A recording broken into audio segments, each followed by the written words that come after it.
the morning after the long travel down from Lithuania. So I woke up after a troublesome night again in Warsaw, New World Street Hostel. Here's my dorm, 6-bed dorm, reasonable size. I got a top bunk, fresh air from the window. That's got to be a good sign, hasn't it? I'd heard rumours, lots of noise from bars, clubs, restaurants in the area. But to be honest, not a worry at all. Quite a rooftop view, eh? Well, we're not absolutely at the top of this building, not quite, but we're seeing the top of several other buildings.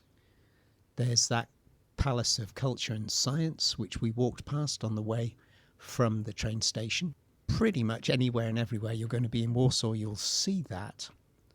And it may help to just get clear in your mind which direction you need to travel in. And let's face it, if you're at all confused, why not head directly to it? And from there, as you get closer and closer, you will start to realise, oh yeah, now I know where I am. Now I know where I'm going. And it's a nice view, isn't it, from a 6-bed dorm. Room number 5. Yes, a coffee making machine. Absolutely great. Free coffee if you like cappuccino or latte macchiato. Reasonable quality, and the fact it's free, it's a miracle. Actually, real coffee, and it's free in a hostel. With milk, sugar's provided, a selection of teas over here as well. Free food has been taken care of right now, with people leaving lots of breakfast items and cereals, pasta, as often can be the case. Dishwasher here, so you can either choose to wash up your cup like I did, or you can take advantage of the fact that this hostel's got a dishwasher machine and just put your plate and cup and nice fork spoons in there to get them washed. Nice big fridge, and it looks as though it's nice and clean as well. I've opened it, put my food bag in there. No nasty smells. All good. We got drinking water. You fill the kettle up from here as well, because perhaps water from the Warsaw taps isn't absolutely the best. A little small, but it seems adequate. Breakfast room, dining room, common room, kitchen, space, multifunctional. Got various items for sale here if you've happened to forgotten to bring your slippers, your toothpaste, toothbrush. If you need a towel, perhaps, you can buy one there for 10 zloty. Free earplugs here. At checkout, I've noticed that it seems that there isn't so much a formal routine you need to go through. You literally just leave, and there are no keys to hand back because we've been given the codes for access to everything we need to access. A word about that, you may have read online that there are a few people who've locked themselves out of their dorms because they've needed to visit the bathroom in the middle of the night, for example. They haven't taken the code number with them, and then they've tried to go back maybe 3 o'clock, 4 o'clock, 5 o'clock in the morning. The door's locked. They've left the code information in the dorm. They don't want to wake anybody up, so they've ended up sleeping on one of these couches, I gather. That's the problem with the code system. I'm carrying the code with me at all times. We've got a code for the locker. We've got a code for the dorm room, as well as a code to access the building.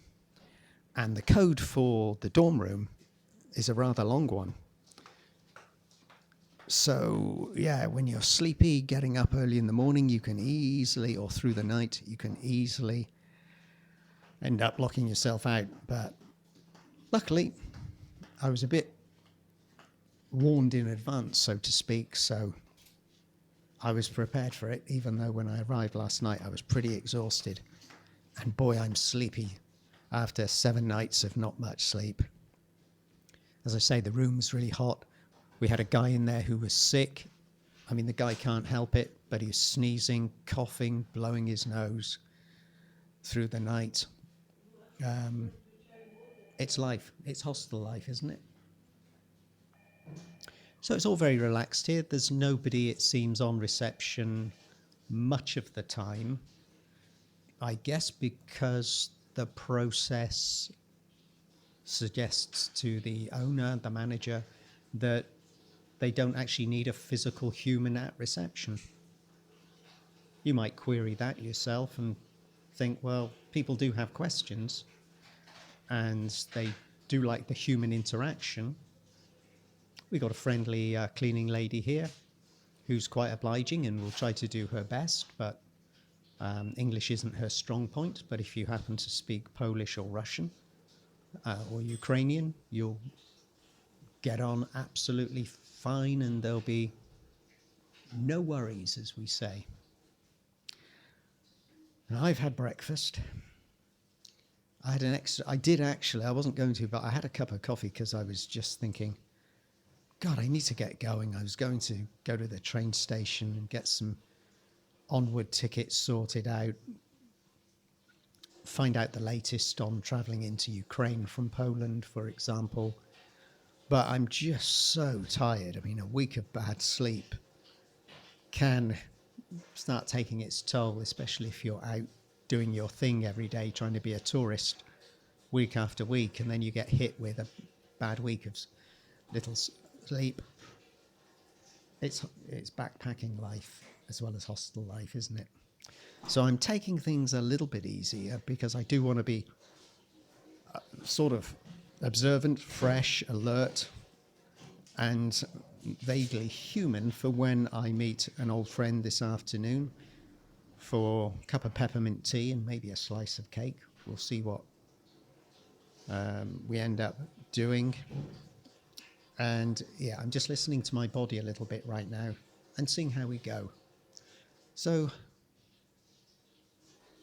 all good. Not bad. No complaints, really. I think this place will do the job for the next 4 nights, but then I have to change to another hostel about, I don't know, 15-minute walk up towards the old town, right on the cusp of the old town, actually. A hostel I've stayed in before, or at least I've stayed in the building when it had a different hostel name, so perhaps that one has changed hands. This hostel is now under new ownership, and a new style, and a slightly different layout in the buildings. They've divided up the old 10-bed dorm into the 6-bed dorm where I am, and another dorm next door.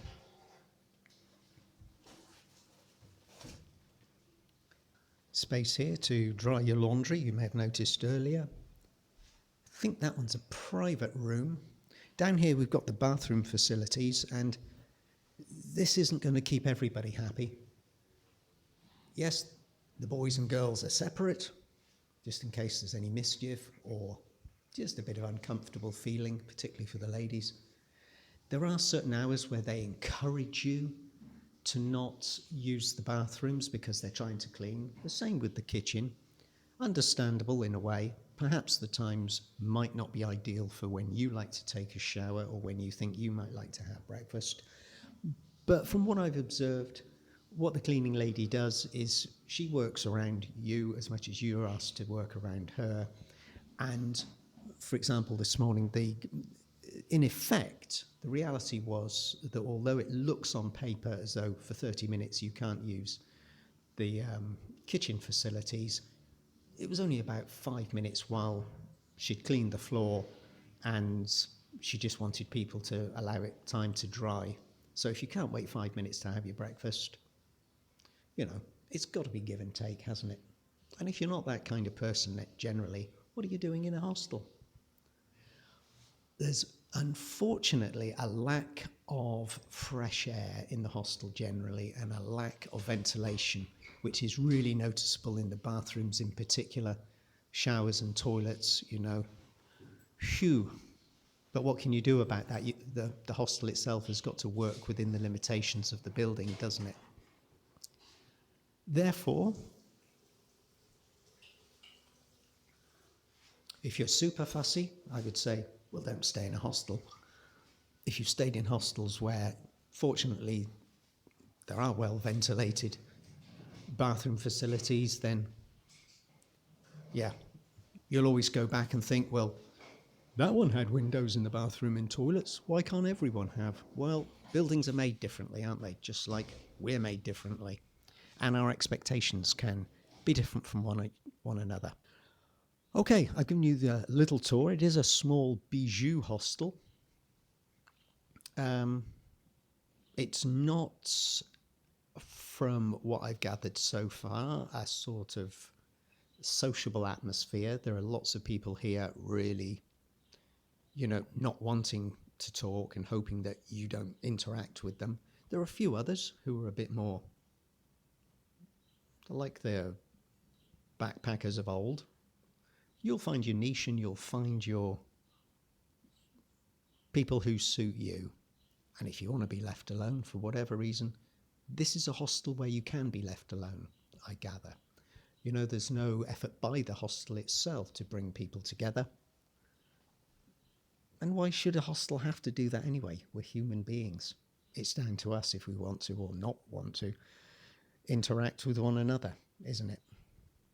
Therefore,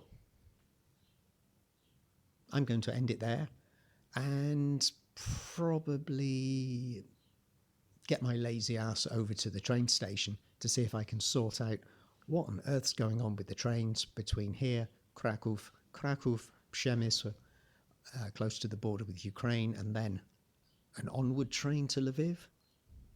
Is it possible? Are they still running? Let's go and find out.